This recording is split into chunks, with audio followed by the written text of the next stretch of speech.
Welcome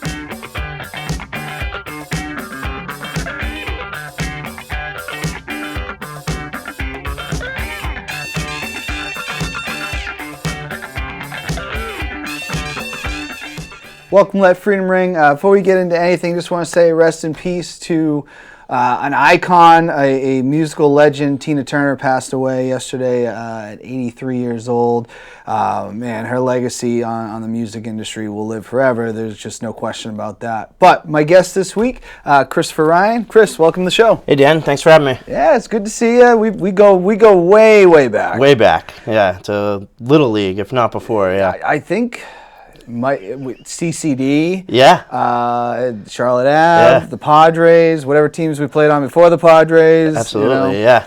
So it's been a long time, but where are you from? Where'd you grow up? So I grew up in Nashua. I've pretty much been a Southern New Hampshire kid my whole life. I, spent the first 18 years in Nashua, then I went to Keene State, lived there, and then moved to Manchester after that. So I've got a small kind of footprint stronghold here in Southern New Hampshire. Yeah, very nice. And in high school, you played. You were on the football team, and was it just mainly football? Just mainly football, yeah. Okay. Yeah, I gave wrestling a shot with you one year, and it was not for me. Yeah. Yeah.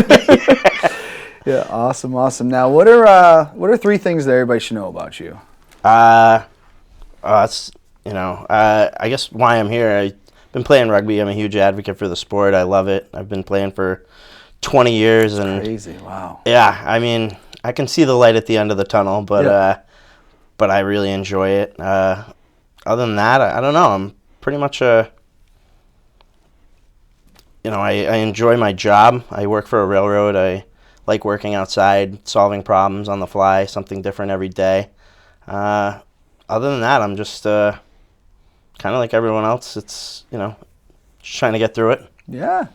No, absolutely. Are you still follow like New England sports pretty closely, or? Yeah. I mean, the Red Sox have kind of probably taken a back seat, unfortunately, to like the hype of the early 2000s when I would spend every dime I had to go see Pedro pitch, and I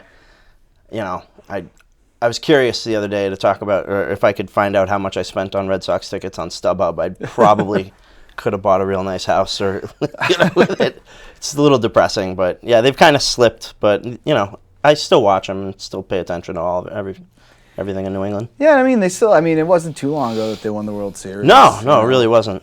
But are you feeling? What do you the Celtics cooked or what? I think the Celtics are cooked. Okay. I mean, I hope they're not, but 150-0 is teams that have come back in the NBA from down 0-3. So stats don't lie. We'll see.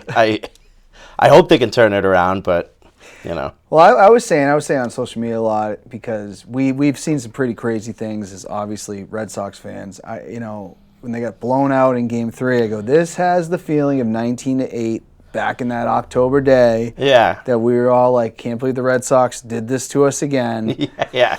The year after Aaron Boone. So it was. Because we suffered through 03, but people don't talk about it. Like 99 was pretty heartbreaking too. Yeah.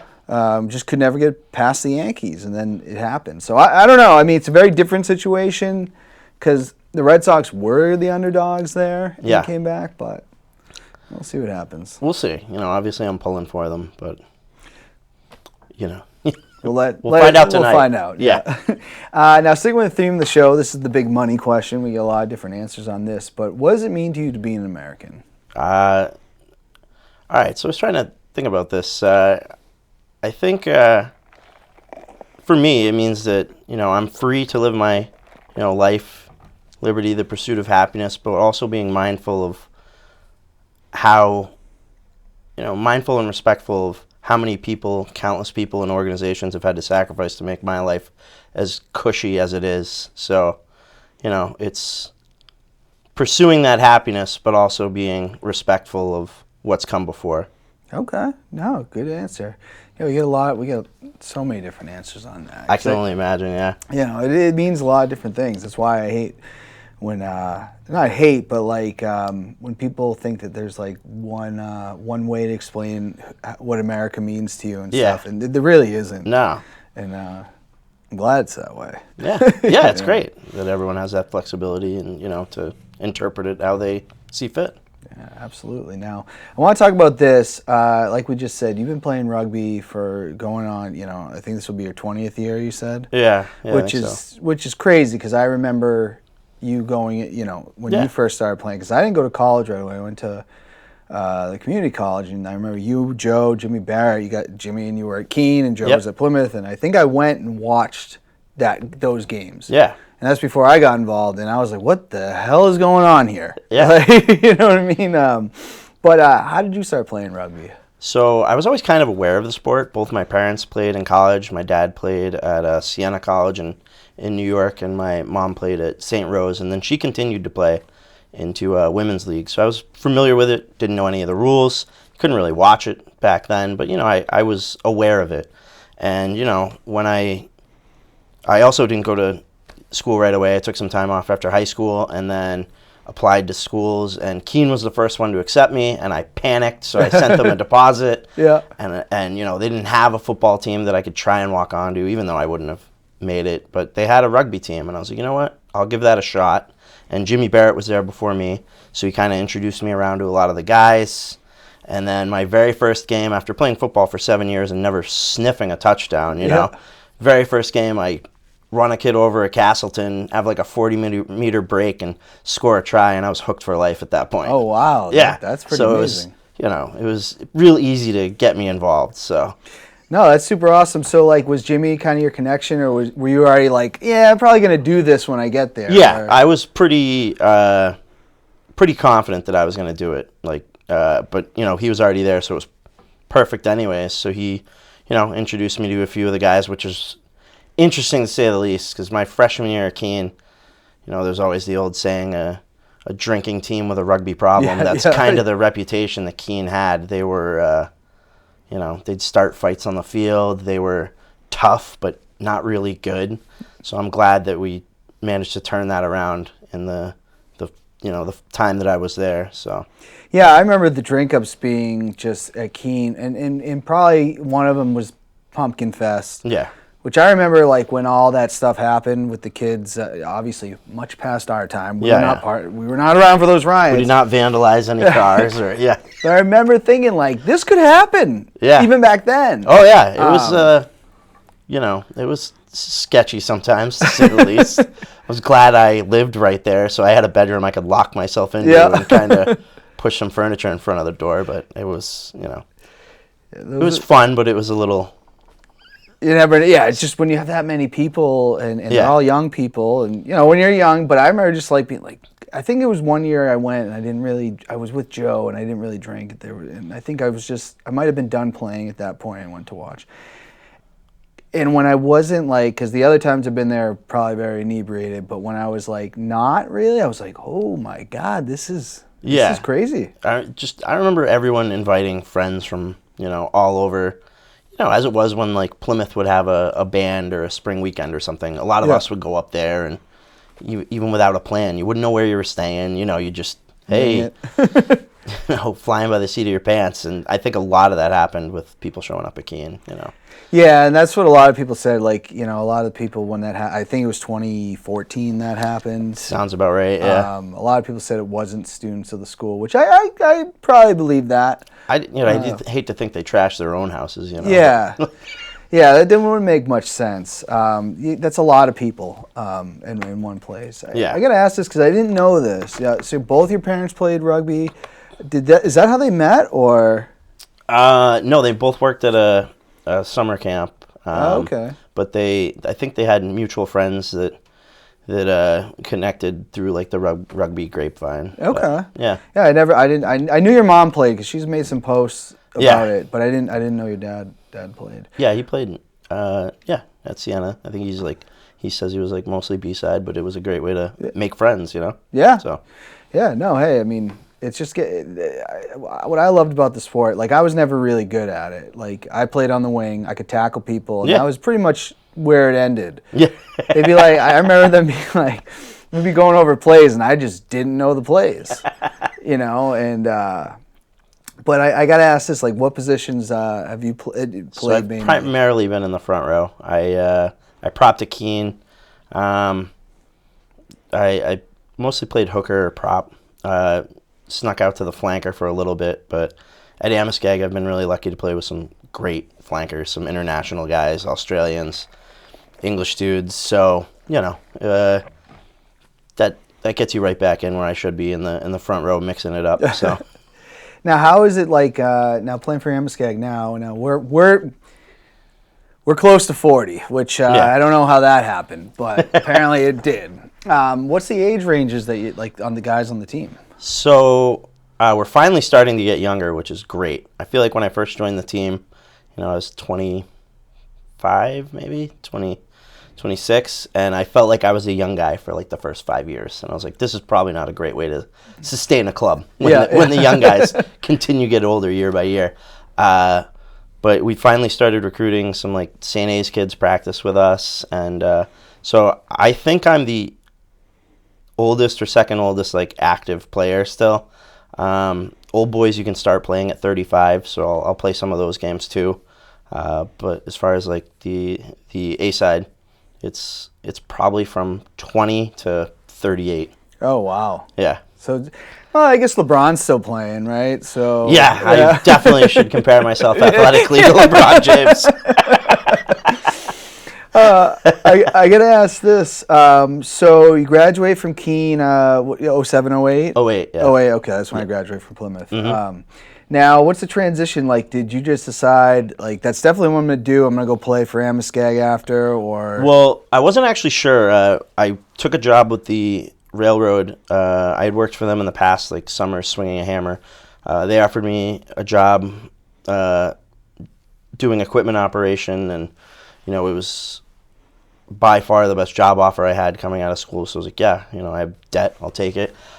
So I worked in upstate New York for a little while.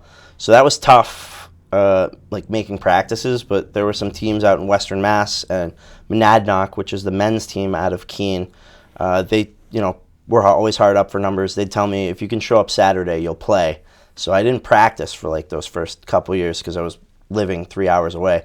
But on the way home, I'd stop, I'd always play, and then, go back to work. And then when I finally got enough seniority with the railroad to work closer to home, I moved to Manchester, and immediately, like, the first people I contacted were your buddy Alex Gadzoulis and a couple other guys I knew that played there, and, got out as quick as I could for them. Now, I got to ask, he's like 4 or 5 years older than us. Yeah. I did see Jesse Martineau over the weekend, the Free Jacks game. He's saying Al is retired and coaching the team now? Yeah. He's, for the last 3 years, I don't want to shortchange him, maybe 4. He's been, kind of like our acting coach at first. We had this guy, Ken Pape, but he was also coaching a college team at the time. So he'd run trainings, but the games conflicted with each other. So Alex would kind of be the Saturday manager. And then the next year he took over as, full-time coach running trainings and games. So, like, when he's coaching, like, kind of what goes on there, do you, because, everybody's an experienced player. Because a lot of rugby in college was, like, teaching you how to play the game. Yeah, right? I wish we did a better job of it. I got about 300 stitches to say that none of us knew how to tackle until much, much later. Yeah. But a lot of it is just working game system and, like, set plays, like plays off of lineouts, plays off of scrums, and drawing those plays up and, instituting them. And we do still have people, younger guys, coming off the street that have never played as well. So that'll always be an aspect of it, and that's something every club needs. Is you need an infusion of healthy knees and shoulders. Yeah. Like, we'll get you out there and we'll teach you. Yeah, exactly. And try not to overcoach new guys. It's a complicated sport, but at the end of it, tackle the guy with a different colored jersey that has the ball and go from there. Everything else can be taught. Yeah, I think with rugby, if you can have guts, you're gonna be okay. Yeah, well, like I said, I could tackle, but like when it came to a lot of the stuff, like I just didn't know the plays. Like I would be honest, like we'd practice them, and I was a wrestler. I just needed to know, like shoot the leg. I would just and that's what it was. But I gotta ask this: has there been any guys that have come around locally, like Nashua, Merrimack area, that have come through the team since you've been there at Amoskeag? some Nashua guys, but I wouldn't have known they were Nashua guys. There was a kid, Okay. Chris Anderson. I believe he's in the Army now, but he played for us for a few years. I was told he was a great linebacker at Nashua, but it was like so far past my time that I hadn't really, I didn't know much about Nashua football or any of that. But, it's tough. Nashua's kind of right on the border, so some of those guys will go play in Northern Mass. Oh, okay. Or, so we've got a bunch of guys, homegrown guys, that played youth for Amoskeag and now play for the men's league, Manchester kids. So they're kind of the backbone of the team right now. Okay. How does that youth program work? So right now we have rookie rugby, which is like, I think 5 to 10 years old. They play flag, and it's awesome. And just to get the ball in everyone's hand, get them used to throwing it around, and then there's the boys team. Then they're starting up a high school level girls team as well. Oh, okay. So we trained with them in the early spring, like late winter, in the bubble in Goffstown or Hooksett, and their numbers are great, and it's awesome. Kind of want to train those kids up so that they go into college and know what they're doing, and might have some more opportunities for colleges. Yeah. If they have played before. So Are we starting to see it more not just be a club sport at the college level, or? there's definitely there's some hesitation, I think, to make it like a varsity sport. Yeah. But there's certainly way more money than there was like when we played. Okay. Yeah. I don't think the kids have to do like car washes or sell keg cups or whatever just to get gas money for vans. Like the schools are kind of behind it now, and that's kind of happened over the last, I'd say, 15 years. It's been growing as far as support from universities is concerned. Yeah, because I've noticed, I think Plymouth State's got a little more involved, because I noticed they're not wearing blue. Like, we were blue, we were the Norsemen, now they got green. Oh, yeah. I was always curious about that, why you guys weren't wearing green when everyone else on campus was green. To be honest, when I joined the team, that's what I thought. Yeah. And it went back to the way before anybody's time there. Yeah. And that's just what it was. And but now they do have the green, which, even at the time I was like, because it was club. Oh, we're the Norsemen. We're not the... Because you guys went by Owls, though, even though you're Keene. Yeah, we were affiliated with the school, except for when we needed money. Then they told us we were kind of on our own. That was definitely something at Plymouth, and there's probably, maybe Rob Howes or something like that can speak to Actually, why. I believe Mike Howes, he just started Is he coming coaching? around I know Amoskeag a little. Okay, he was played for us coaching. last weekend. Okay. And he's coaching them now, so. I'm wondering if those guys would know the story better Probably. as to why. They certainly know it better than me. Yeah. Having never played there, but I would be interested to find that out. Yeah, there's definitely a history to it, because I looked at something, I don't know if it was a yearbook when I was at Plymouth, and they were the Norsemen in the 70s, so it goes way back. What have been some of like your career favorite moments playing rugby? A lot of my favorite moments, it depends. Like the on-field moments kind of fade. There's some great ones over the years, like Amoskeag won a New England championship in 2019, and I'd been playing for 15, 16 years at that point, and that was the first New England championship I'd ever won. Unfortunately, our run at nationals was done because COVID canceled the whole tournament. Yeah. So we'll just we like to say we would have easily won it, no problem.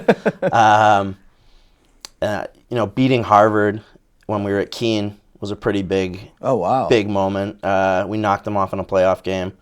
And but most of my great memories of rugby have been the friends I've made and kind of the stuff off the field, Yeah. like the vacations I've taken or tours to Georgia or Ireland, playing, and just the memories you make with your teammates and on trips like that. I think that's the thing about sports too, is you remember the on-field, but it's the people you come across. I know that was softball, and even today when I talk to people like Chris Lind that played rugby with at Plymouth. It is the people that you meet. Absolutely, yeah. I'm still, actively in group chats with all my high school or college rugby buddies. I'm seeing a lot of them this weekend. We rent a beach house every Memorial Day and still get together, and it's definitely creates a bond with people that's there forever.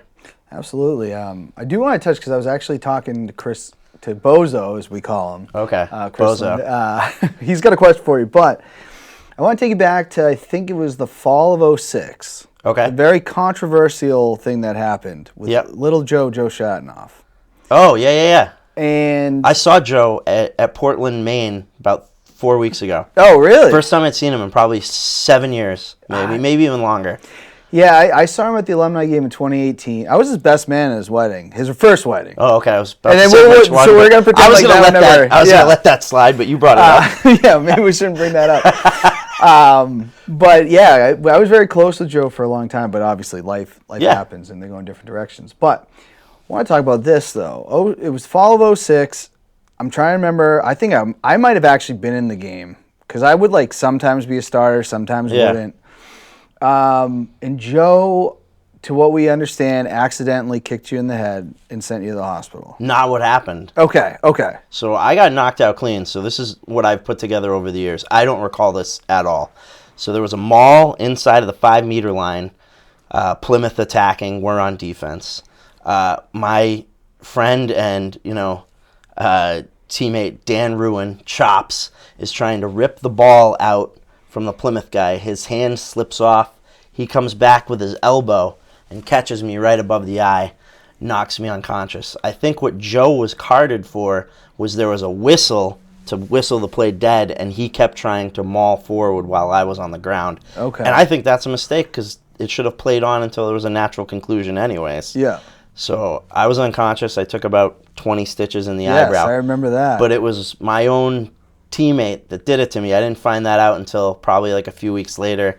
And then I petitioned Nerfu to try and get Shatanoff's suspension lifted because I knew him just as long as you had. And I knew he didn't have a malicious bone in his body. It was a freak accident, and I thought it was, BS that he got suspended for your guys' playoff run. That was terrible. That was like the most random, and NERFU is like the governing body of New England rugby. Yeah. Yeah, he gets suspended, and I'm like, everybody that knew, pretty much everybody knew you guys were buddies. You both played for Nashville High football together. Yeah, we would carpool together. Like, Joe used to pick me up at my house to drive to double sessions because he got his license before me. Like, I remember, he wouldn't try, So they suspend him, I think, and you said you wrote a letter, and they rejected it. Yeah, they said it was, how would I know? I was on the ground unconscious, essentially. Yeah. So, wow. Yeah, they weren't the most, caring individuals. They read the ref report, they saw there was blood and someone out, and then unfortunately that kind of ended, Shatanoff's season. Well, what did happen, if I recall, and someone might watch this and know better, I'm pretty sure Joe did play in the next game because there was no notification or something got crossed up. And then if I remember, and again, this is 2006, which is so long lifetime ago at this point, yeah. I'm pretty sure he played in the next game, and then everybody was like, oh shit, he wasn't supposed to play. And Nerfu never said anything. Yeah, that's understandable. We had a few run-ins with Nerfu ourselves. Like, we had a guy that was too old. He was our 8-man when we were playing. They told us the day of the New England Championship that he was ineligible to play because he was older than 23 years old. Yeah, that was a thing. Yeah. But mind you, this is a kid that went to Keene for 2 years, and then September 11th happened, and he was on the basketball team at Keene, dropped out, joined the Army for 4 or 5 years, and then comes back to finish his degree, and they're like, no, well, you wasted your years of eligibility. I'm like, I think we can cut that guy some slack. Because I don't even think the NCAA would. They didn't. They were granting waivers, but Nerfu was more strict than the NCAA. It was kind of BS. I could understood if they said you get 4 years enrolled in college, and that's it. Because that did happen to one of our guys. I get that. I didn't graduate in 4 years. I transferred, but happened to one of our players. They're like, and I understood that. I said, okay, he gets 4 years. Yeah. That's fit. That's definitely not fair. No, yeah. So I kind of learned how Nerfu operated, but my first experience it was with Joe. With Joe, the guy who wouldn't have done that. Yeah, the guy. I would have been more likely that I did it to him. Yeah, he is such a nice guy. He would have never done that. So it was, it's crazy, but. Well, it is what it is. I think we ended up. I don't even remember what happened that year, to be honest. I don't even remember what, because I think we ended up taking maybe third that year. I don't know. In New England, I think. Yeah, that was the year we finished second that year. We lost to Bentley. in the finals. Okay, so because I thought we played you guys for third and fourth, but I could have my years mixed up. I think that was because I remember playing Bentley and being like, "Who the hell are these guys?" Well, that's what happened. Yeah. You guys played Bentley in the semis, and Yeah. we played someone else, and then we played Bentley, and I'm pretty positive that we lost to them 23-17, and they went on a run and won the Nationals like 70-0. So Yeah. New England rugby was definitely where it was at that time, because it was for like a 5 or 6 year stretch. It was whoever won New England's Went just on. cruised. But now I think Colorado and Oh, these they're all catching Georgia, yeah, if not caught up, completely passed. Yeah. Yeah, they got some good rugby down there. up. Now, how have you managed to maintain playing for 20 years? Well, Dan, I think it's obvious that I'm in peak physical condition. Are you on the TB12 method? Yeah. Yes, no weights, all resistance bands. No, I mean, I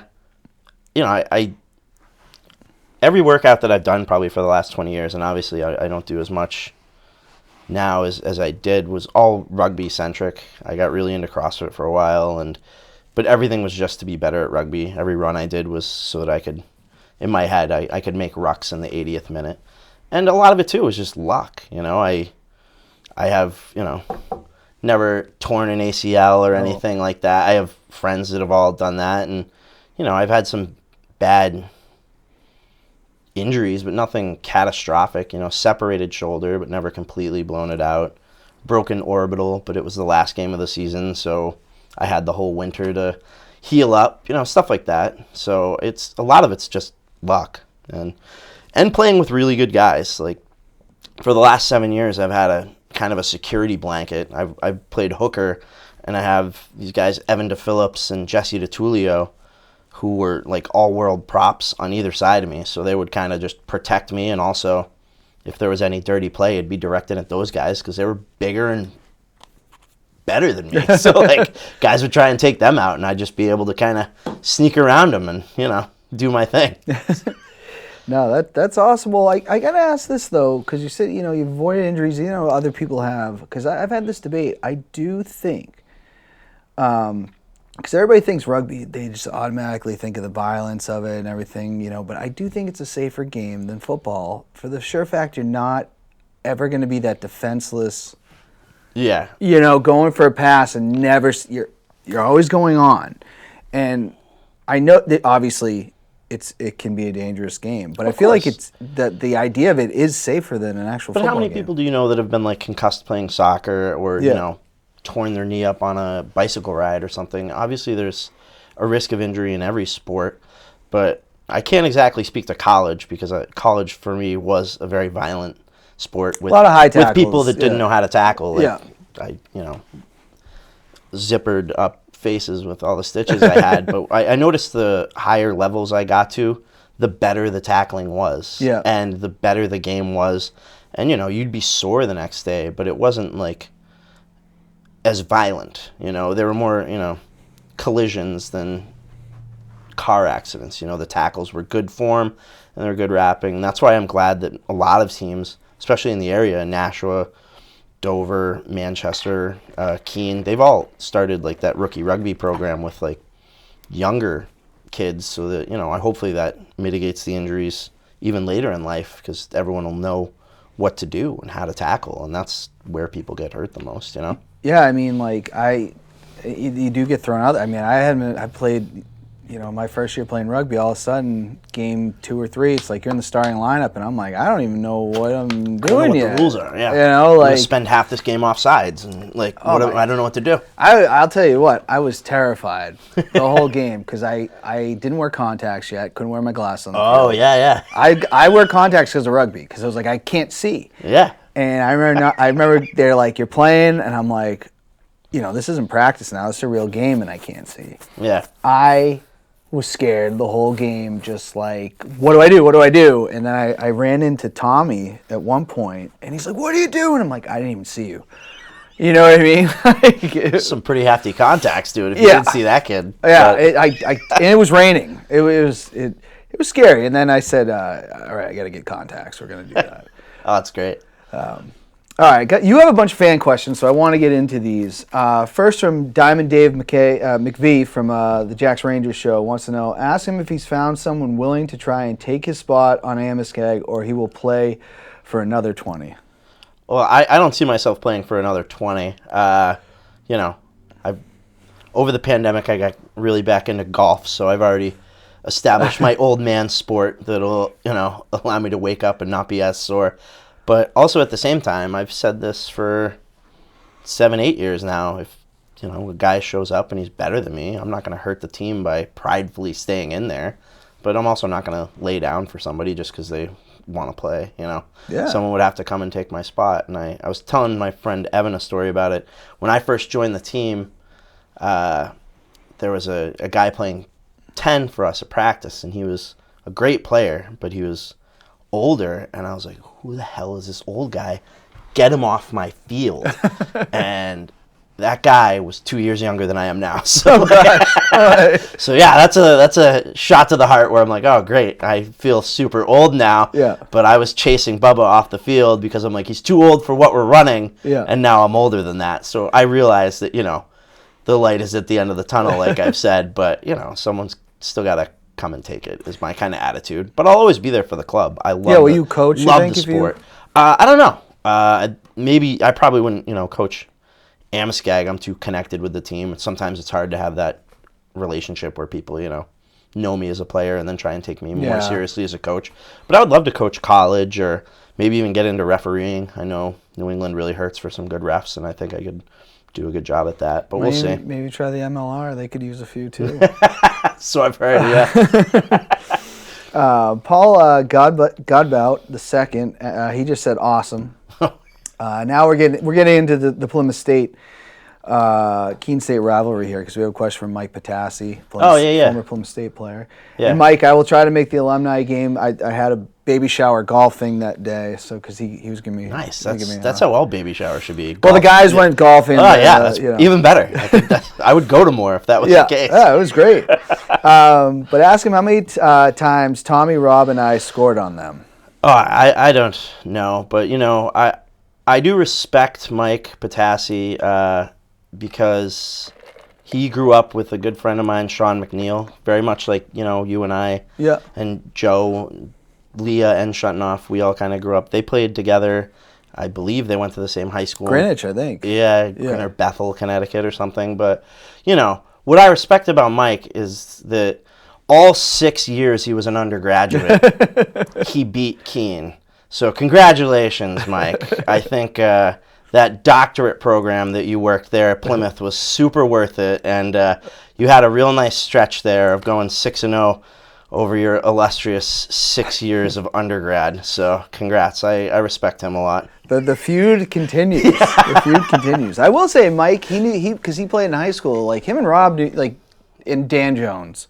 Yeah. Those were the guys I felt like they knew the sport like in and out. It's amazing what a difference a person that's played in high school can do. You know, like we had a 10, Colin Grover, that played at like Fairfield Prep, and just having anyone, and we had a kid from England move to the area when I was in Keene, and just having someone that's grown up touching a rugby ball, makes a difference. It makes a huge difference, especially at that level, like Division III in college, like that. It's a huge difference maker. And yeah, you guys were, you had a great start with guys like Mike and Rob, and there was some great teams there. When I thought Jones was just the coach at first, and I was like, he's on the he's not. I thought, so he's playing in the games. He's dressed to play, But all good guys there. Absolutely. Yeah. Johansson. My handwriting horrible. Yeah. Good kid. He's become a better man, so he's a big fan of yours. Loved having him on my side of the ball as a coach. Ask him if as a college player, did they beat the alumni side? Oh, okay. So, yeah, Bunk, John Johansson, he took over as a coach my sophomore year. Like I said, the drinking team with a rugby problem my freshman year. I was a sophomore, and they named me a captain, and there was a lot of guys like Sean McNeil and Colin Grover who were seniors that year, and they kind of were sick of losing, and they really wanted to turn the program around, and a lot of it was them. They just wanted to go out on a really good note, and we had some really good young guys, and we had them in like a great leadership position, and we had Bunk as our coach, and I didn't realize how insane it was, but at Keene, we practiced Monday through Friday, 4 to 6. We would play Saturday, and then Sundays we would either watch tape of the game or go for runs. And I'm like, for a club sport, Yeah. but I didn't know any different. I'm like, oh, this is what rugby is, I guess. So we were definitely the most fit team through those 3 years because Bunk, if he couldn't set up a drill or he was, trying to think of something, he'd just make us run until we were done. But my senior year, we ended up beating the alumni. I thought it was for the first time ever, but it was, I guess, for the second time ever. We upset them the night after Pumpkin Fest, which was pretty impressive because it was a real, the scrums really smelled like Natty Light that day. Yeah. But we edged out the alumni and got the win, and it hasn't had so that would have been the fall of 2007, and it hasn't happened since. Though the kids this year came really close. They got a great program at Keene. This kid Eli Thayer took over as coach, and they have about 40 guys at training every week, and they gave us a run for our money this year. We had to kind of actually strap it on and play dirty for the last 10 minutes to keep the W. But yeah, so we did win the alumni game one of the years I was a student, and then the next year I wanted none of that because I was no longer a student. And I was like, all right, back to tradition. The old guys got to win now. Awesome. Dan Rohan wants to know, you shouldn't answer any, he just says you shouldn't answer any questions without an attorney present. That's good advice from Dan. He went on spring break with me in South Beach, Miami, so he was probably afraid I'd incriminate him just as much as I might myself. Okay, so we'll leave that for off camera. Yeah. Helen Barrett, Jimmy's mom, just said that's awesome. Oh, so she was excited to see you on. Chris Lind, again, bringing it back. Chris Bozo Lind, I should say. Bringing it back. Why couldn't Keene beat Plymouth? So a lot of it was that Plymouth was just better than us most years. Like my freshman year, Plymouth was a much, much better team. I never got to play. Only one game do I really regret or kind of kick myself. And I had to think of this now, so it doesn't haunt me. But I never played Plymouth at home until my senior year because my sophomore year, the Keene flooded. That year, the Ashwila crested and the whole city was underwater. So we had to play at a neutral site. So my senior year, we played you guys at Pumpkin Fest, and that was our big hype up game. Yeah, that was 07. We're finally gonna get the W. Yeah. And you guys won. So, I mean, my sophomore year we went 7-1, and the one loss was to Plymouth. Oh wow. But I have friends like my friend Teddy Bell and Luke Richard who are younger than me who went to Keene, who never lost to Plymouth. So there was a big turnaround. I just didn't happen to be a part of it. I think Plymouth won 5 or 6 straight, and my senior year was the last one, and then Keene kind of took over, and then New England College kind of took over from both of them after that. Yeah. And now Keene and Plymouth, unfortunately, aren't even in the same division. So what? Yeah, it's a rivalry that doesn't exist anymore. Both teams drive past each other to drive to Connecticut and Western Mass to play schools now, which I think is really disappointing. I think it's a in-state rivalry that should exist from two similarly sized schools. But, I mean, if you're from New Hampshire and you think of any D3 sport, you want to see Keene versus Plymouth. Yeah, absolutely. I remember going to the basketball games when they would play each other, and it would just be fun. Well, it's any manufactured, geographical rivalry like that is fun, and it was never. I always hated Bentley. I got along with Plymouth after the games for sure, and I knew all you guys, and I knew a bunch of the guys, and I've at Amoskeag I've played with a bunch of Plymouth guys over the years. It is definitely the one-up that they'll have on me, though. But then, my buddy Luke will be like, I never lost to you, so. Things go in cycles. Yeah. I would say the Keene-Plymouth drink-ups, too, are always a good time. Yeah. I remember you showing up after the hospital, your head's all taped up, throw me a beer. And I remember, I think the coach that asked the question was that's not a good idea. What are you doing? Yeah. And, but those were always good times. One was fine with a concussion. I think that was the rule back then. Before when I saw stars, or no one wanted to say the word concussion, Yeah. like, oh, he's seeing spots. Yeah, It's it like, was still or kind I of... was concussed. Yeah. Like, And we didn't really know, like, we knew concussions were bad, but Yeah. I don't think we were in our early 20s. We didn't care. nobody reported them, certainly. It was like a badge of honor. I mean, I remember playing at Pennachuck with you, and, nut jobs we'd all lead with our helmets on kickoffs and stuff. Probably a number of concussions that people had over that season. So Oh, there's probably, there was a game in playing rugby, I played a B-side game where I was, I don't know, I was getting up and someone just ran and I took a knee right to the head as they were like, and I remember took that hit. I don't even know who did it. I'm still learning how to play the game, right? Yeah. I'm in a B-side game.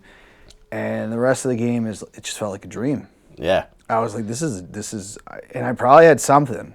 I'm sure you did. Yeah, When they say knock silly, that's a real thing. Yeah. I didn't, truly understand it, but. Adam Danielson wants to know if I stop working out, if I stop working out and start playing, partying more, or taking on a few substance abuse problems, is there a chance I could look as good as Chris? possibly, but I'm gonna say no.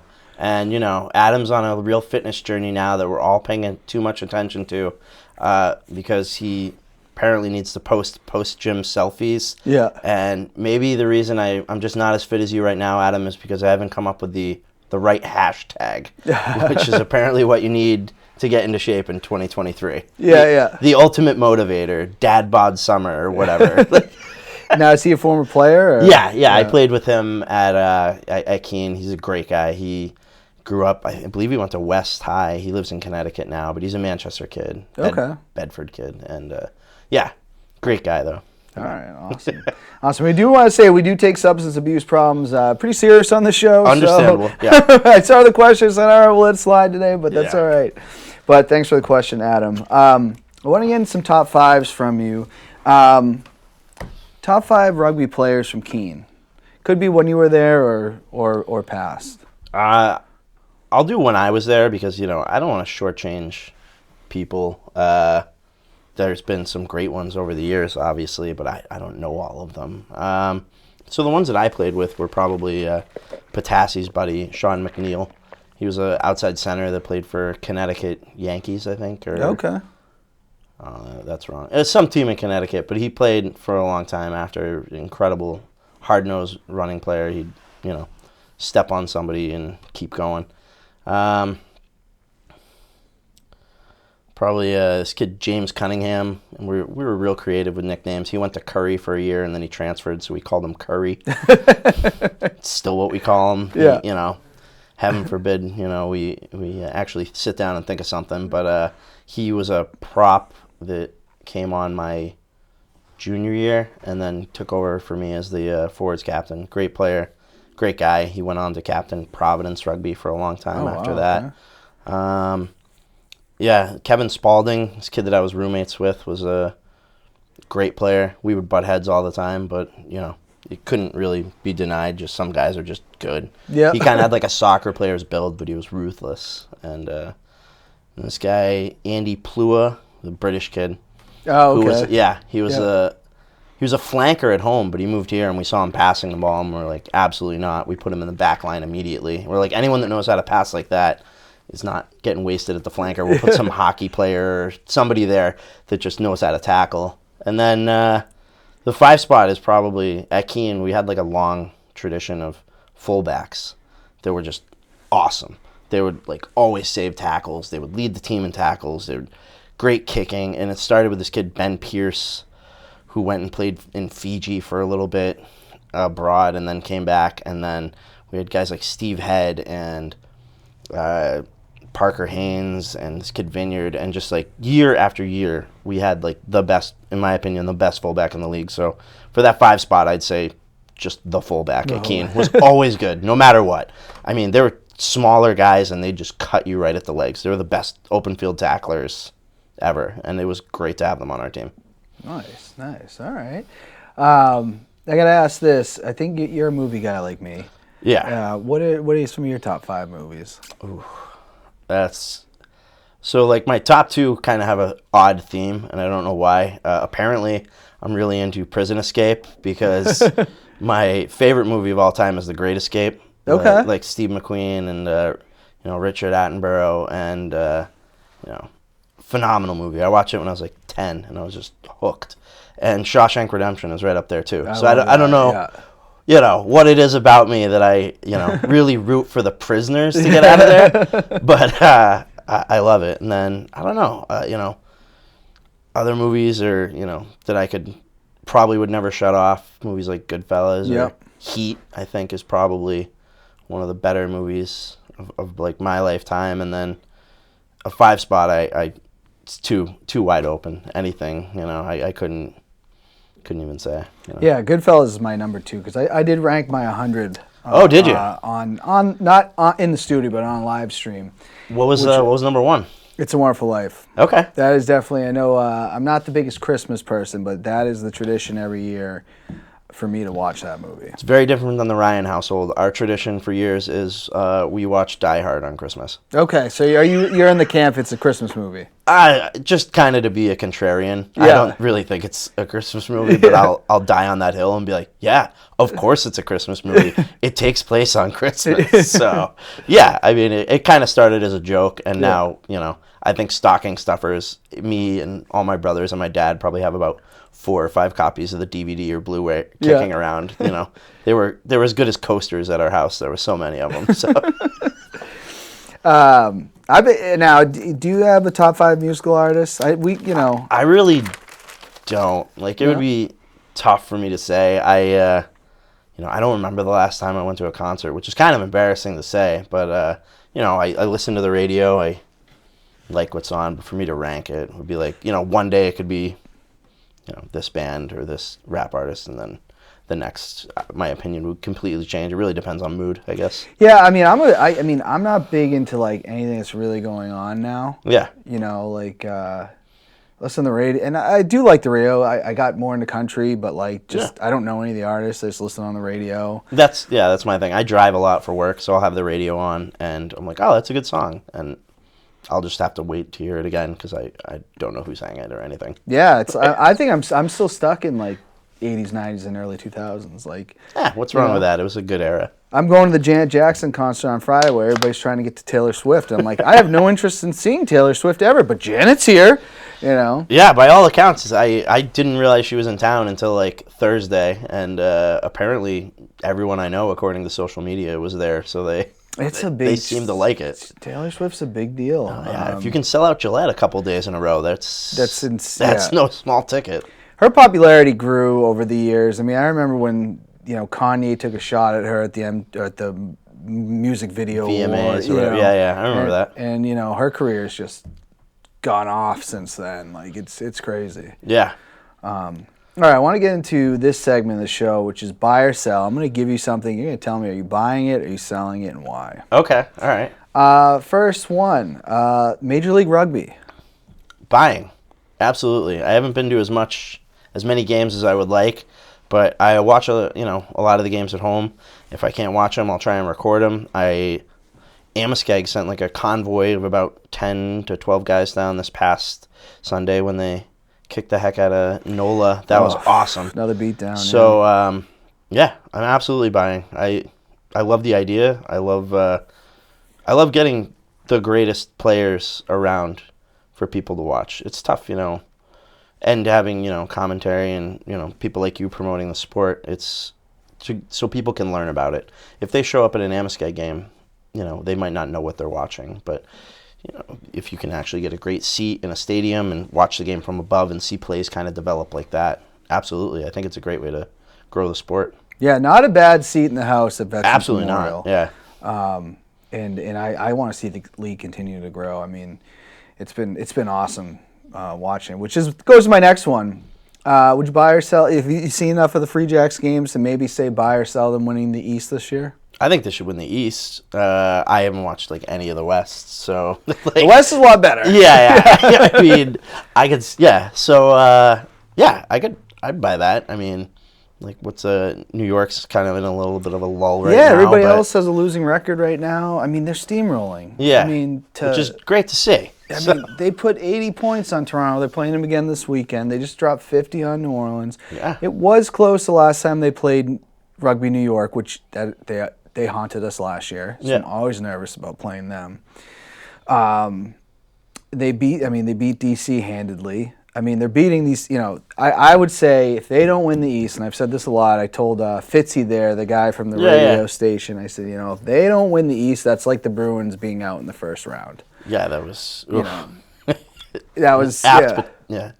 Disappointing comparison, yeah. Yeah, it would probably be very similar, because right now the Free Jacks are going to host that game in Quincy. If it keeps, and I don't see anything really stopping that at this point.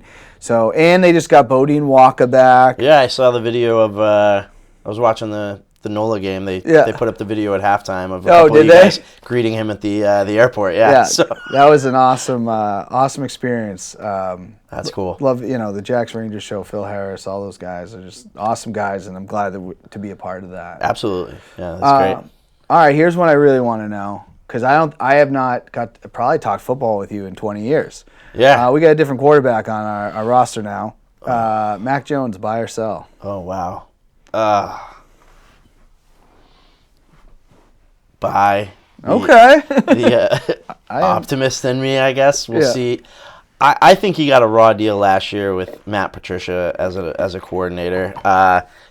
He couldn't take the next I know there was supposed to be like a sophomore slump, but he shouldn't have been hamstringed by the decision to, hire a defensive guru to try and coach offense. I think that was a Belichick screw up, and it really hurt Mac. So ask me again at week 5 of this year. My answer might change, but we'll see. I mean, I got to say, there were times the year before where the Patriots were on this. I was at the Titans game. Yep. And I had really good seats that day. And I was, right almost on the field. I'm like, oh, my, look at this team. Look at how they're playing. This is unbelievable. And the run, it kind of died down. They still made the playoffs. The Bills team was a hell of a lot better. Absolutely. I mean, we did that to the Bills forever. It was bound to happen. Yeah. But what else did you want from a rookie quarterback when he had the right offensive coordinator? Yeah. And you're right. You go to Patricia, and I said, because I'm going to ask you another question in a second. And I remember saying, I've always been in Bill we trust. Bill has a plan. And I remember when they hired Patricia being like, this is Belichick has a plan. No, he didn't. He absolutely didn't. That was terrible. Are you buying or selling Bill Belichick as the coach of the New England Patriots in 2023? Well, I don't know if he cut off enough of the problem from last year. You still have Joe Judge, and they got slapped on the wrist today. Yeah, I didn't get to read the whole story. I'm all right, I'm used to this in New England. So. Yeah, I think Judge scheduled too long of a special teams meeting, so they can't participate in 4 hours of OTAs now. Oh, okay. So a part of me is maybe Bill needs to ride off into the sunset. I remember him saying in his 60s, I don't want to be one of those old coaches that's just holding on just to coach. I'd want my legacy cemented, and I think maybe it's that time, but also I'm also a Bill we trust guy, but it's been a tough couple of years. Brady leaves and wins the Super Bowl, and it kind of shines a light on, what some of the problems might be.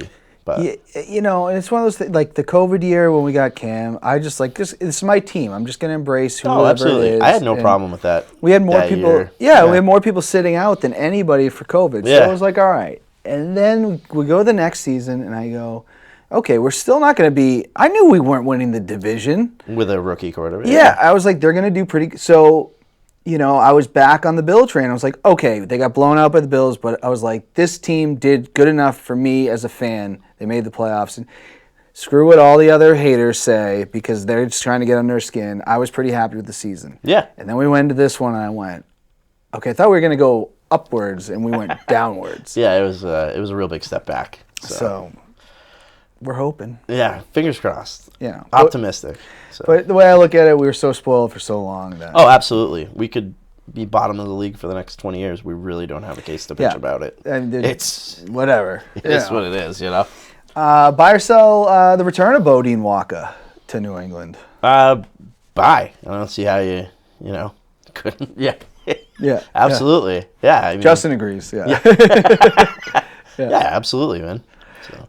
Yeah, I mean, he was the MVP last year. Yeah. I don't know much about the Japan League that he played in, but he was not a starter there, and which I think. I mean, I don't know the level. Of yeah. But he did play for the All Blacks, the Sevens team.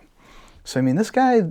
I think the MLR needs stars like any other sport. Absolutely. You know, and I think Bodine Waka is that guy around here. You know, when I was a kid, it was like, Dad, take me to the Red Sox to see Mo Vaughn. Absolutely. Yeah. You know, right? Like. Yeah, I'm just having a flashback to my very first Red Sox game ever. Mo Vaughn going 0 for 4 with 4 strikeouts. Okay. Randy Johnson sat him down 4 times, but well, that'll happen. So not many people are hitting that guy.